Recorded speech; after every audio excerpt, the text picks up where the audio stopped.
曾經有啲客人問過我，佢想揾一啲中文叻啦，又英文可以叻到教到小朋友功課嘅一啲姐姐，我都會好老實、好坦白咁同佢講，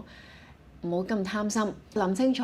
邊一種語言咧喺你家庭裏面咧係最容易溝通嘅。因為咧，對於好多姐姐嚟講咧，其實語言真係溝通嘅一個工具。大部分啦都係淨係識，可能識中文啊，或者淨係識英文咯。即係如果你要求到佢係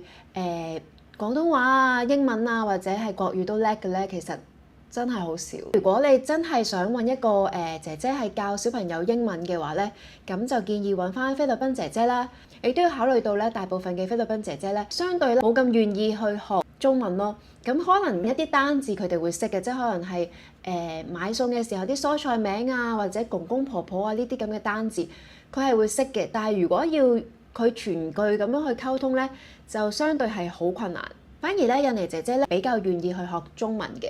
咁所以咧相對嚟講，印尼姐姐就都係可以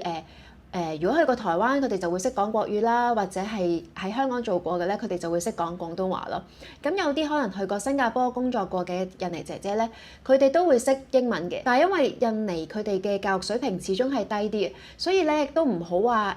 期望佢哋嘅英文係真係可以去到教小朋友嘅水平咯。